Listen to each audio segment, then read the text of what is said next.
Welcome to Business Leader Breakthroughs, where we help unlock the potential in you, your teams, and your business. I'm your host, Ryan Castle, along with Dr. Mike Ashby. We'll share insights, experiences, and stories on achieving breakthrough success in business and life. In addition to a podcast, The Breakthrough is a coaching and advisory business that provides programs for business leaders, owners, and managers to develop your skills and capabilities to boost your business and enjoy a better life. To learn more, click the link in the episode show notes or go to thebreakthrough.co. Now let the breakthroughs begin. Hey, look, we've got something a little bit controversial to discuss in the podcast this week, and that is that the vast majority of money spent on training is an absolute waste. That's the message that comes out of a study that I looked at. It comes out in this April HBR, and it's most interesting. It says that they calculate, I don't know how they do this, but about 200 billion US is spent on training in total, a year, 200 billion. Mm-hmm. And executives that they've surveyed reckon that they get a return on about 10% of that. Right. So that means that 180 billion is basically wasted. And if you break it down into leadership development, McKinsey's study in about 2014 talked about $18 billion, probably with the same effect. So most training is a waste of money. Yeah, that's and not good. I think we've all experienced some version of this personally. Yeah. You know, whether it's been an actual training course, we've been to a workshop, a book we've read. I've certainly had the experience. I've read a great book and gone, wow, that's so fantastic. Yeah. And then 3 months later, I see that book and I'm like, damn, I just didn't do anything. Yeah. I didn't implement. I've forgotten what the key points were. Yeah. I didn't actually make it happen. Totally. What's the major issue? Why do we not apply what we are exposed to? I think it's just a fundamental problem with learning design. I was talking to a guy yesterday, and he was talking about his team of team leaders and supervisors, mm-hmm. and he's given them technical training, given them training, and they've gone off on courses. And he said, but you know the problem. They apply maybe 10% of that for about 10% of the time. Mm-hmm. So things don't stick. And they were saying that the fundamental problem, and there was a very long theoretical explanation, but it was the gap between learning and application. Yeah. And there was another really long academic explanation. What it boiled down to is that the gap between learning and application is about as wide as the place where you do the learning from the place where you do the doing. So this gap between learning and doing is the fundamental source of all that waste of money. And a whole lot of the other piece that they mentioned was that providers of this, kind of leadership training, leadership development particularly, don't get the soft skills bit. The training in soft skills, which is the relationships, communication, self-management, all that stuff that is not kind of task and technical related, mm-hmm. That most training these days, including online, just lets the customer down. They don't get what they think they're going to get. Yeah.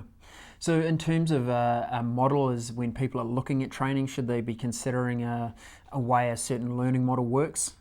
Yeah, and we kind of uncovered this. It's been around for a while, and it really kind of accelerated our understanding of how to design our program. It's called Instructional design.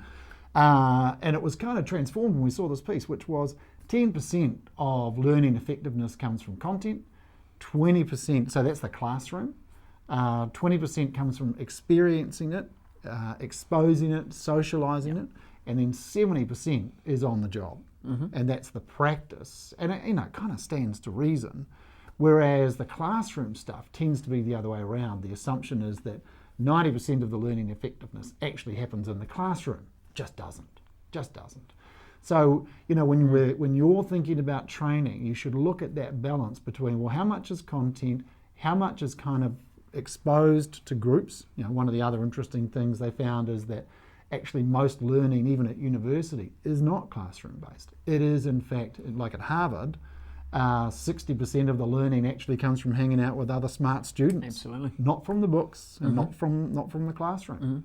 And the important bit is not how smart the other people are in the group. No. I mean, obviously it adds value, but the important bit is the discussion and the socialisation of those ideas. What did you think about that? What did you take out of it? What are you going to do differently? What are you going to practice going forward based on these things? Yeah. And we know that for people to learn, they actually have to struggle with the application of it. It has to be a struggle, and they have to undertake that struggle in applying the theory, the concept, to their reality. And that's how our brains absorb and learn.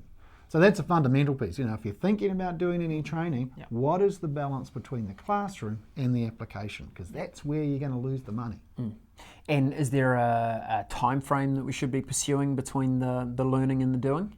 How close do we want those to be? Minuscule. Zero. Like, I just learned it, now I'm applying it. We totally want zero gap. We want it right there in the moment in the workplace. So what does that tell us about thinking about training of any kind, but in particular leadership development or management development? That it needs to be that the traditional classroom model it tends to be too generic, it doesn't cater for those soft skills, and it's certainly too far away from the workplace. The best training you can probably do is when you bring trainers into your place. And if you've got enough money, you'll be able to do that. You'll be able to bring your training program or design your training program in-house for your own people. And that, we know some great programs in corporates that are exactly that. And they are very kind of workplace based, and they are experiential, as it's called, all of that sort of stuff. But you've got to have a pretty deep pocket to be able to fund that kind of expenditure. So if you haven't got that kind of deep pocket, then you should be thinking about programs that are still located in your place of work. There's an element of classroom in terms of content. There's been a huge push, of course, in recent years for online learning, but actually, what the study found is that online learning doesn't work that well either. And the reason for that, and we've seen this as well, is because there's no, if you're learning on your own, there's no kind of collaboration or exposure going on. Those online programs tend to be better for what's called technical skills, process skills, not for those soft skills around relationships, around communication, around managing others. They don't go well online. So. And I think the personal motivational aspect of doing online only is really challenging as well. Yep. If it's just up to you to turn up, find time, sit by yourself and do that. Look, there might be the occasional introvert that likes that. But look, we see time and time again the accountability that goes with having people in an organisation participating together in their training just fires it up big time. And they have very high drop-off rates from those online programs. But again, the problem with the classroom-based, the traditional classroom-based, is that it's not accessible. And today, people are expecting to be able to personalise their content, so they need to be able to see it on their devices in their time. It needs to be customised, so it needs to have some application or somebody taking them through how that gets customised and how that gets applied in this situation. And it needs to be intensely practical, that you can go away from here and immediately start practicing those skills. And there's a whole lot of pieces, I think online is very good around chunked content. Yes. Because we learn in small wodges, the idea of I've been on residential programs, fabulous experience, but I couldn't tell you how they changed me because I don't know which bit had the most effect. I actually remember one component of it after all these years, and it's kind of stuck. But it wasn't even a practical thing that changed my behaviour that much. Most of that for me as a manager happened from the books I read, which I've still got the books, and I've actually still use those books when I think about the active management program, because that personal effectiveness piece is just about how you act. And so bridging that gap between here's an idea about what you can do and me then going, okay, I could do this, how about if I do this? And then going away, having read that chapter and talking to my team about let's do this, let's do that. And me trying to be a better manager in chunks rather than in a moment of kind of road to Damascus conversion, a moment of epiphany where suddenly I'm a great manager. Doesn't happen like that. It actually is a series of small steps that we chunk up and accumulate over time. That's what we've got to look for. So we hear the term blended learning bandied around a lot. Yep. What does it mean? Well, from what I can see, when I looked at this Harvard Business Review study, a lot of the blended learning that they talked about was actually just classroom sessions videoed and put online. Yeah. It's not our definition of It's blended, not is our it? definition No. of blended learning. For us, blended learning is about that kind of 10-20-70 model, and having content which is delivered in chunk-sized pieces that people can absorb in their own space, in their own place. Mm-hmm. It is blended in the sense of they work in a collab group for an hour a month, and there they talk about the issues. It's facilitated by somebody outside, so they've got that accountability. Mm-hmm. There's a meeting scheduled, they have to turn up, and they have to talk about what they've learned, the exercises in there. So we're getting that kind of physical, online, and personal. And then they have to go and practice it. So the final bit of the blended is that they practice their skills in their workplace. The other piece that that kind of caught us by surprise was the amount of blended learning or learning that goes on in the workplace itself, outside our structures. Managers are having conversations with each other just as they see each other in the corridor or on the work floor, and are having conversations about what they've learned and how they're applying it.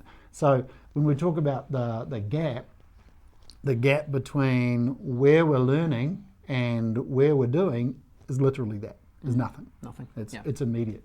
It's right there in the moment. So that's the blend of, and even the Harvard guys, they talk about when it comes to soft skills, having them online is not enough. They need to be, what did they call, mediated by a human presence, which I think means having somebody guidance. Yeah. Right. Nice term. Yeah. And the other thing we've seen is you've got to have leaders involved. Yeah, totally. So if, in our example, if we're training a management team, the leader has got to participate in that learning experience as well. Because we know what happens if you just send your team out to a training, to a workshop, they go out, they kind of do it, it's very disconnected to the organisation. Correct. The leader's not involved, the leader can't reinforce the learning, they can't help with that skill development once they come back in. Yeah. So you've got to have that It's a big downside with both classroom and online, all other forms of learning that are not blended, is that leader involvement. And in fact, the learning and development professionals, I read a LinkedIn review about the learning and development industry right at the moment, their number one challenge is getting managers engaged. So, the way we've designed the active management program is leader engagement is built into it. And we know that's probably, it's one of the most powerful aspects is a structured coaching session. Because when we say to leaders, are you happy with how much time you're spending coaching your people?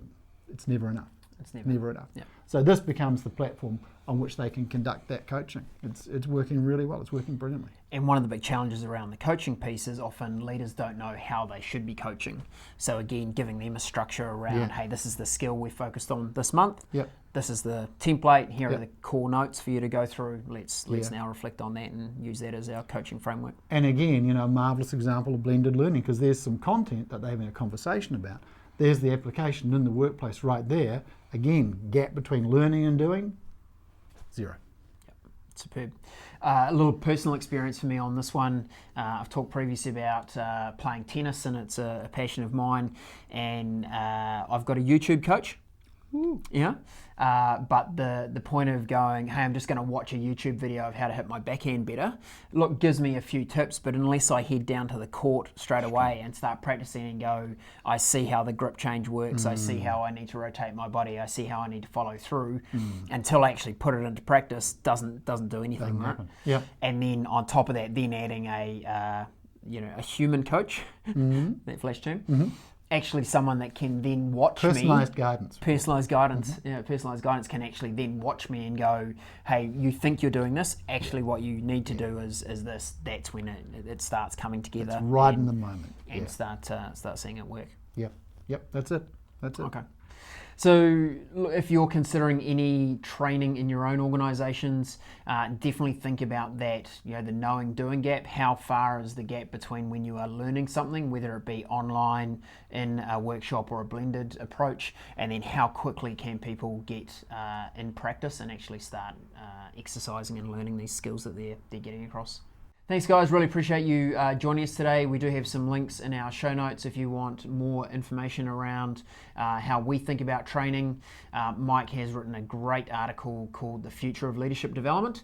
We'll have a link to that in the show notes if you'd like to download that and get some more info about what we've discussed today. And we'd love to hear what you think about what we've said. You know, what's your experience with training that works? What's your experience with training that doesn't work? Yeah. Love to hear you. Yep. Love to hear you guys' voice. Thanks for joining us today. See ya.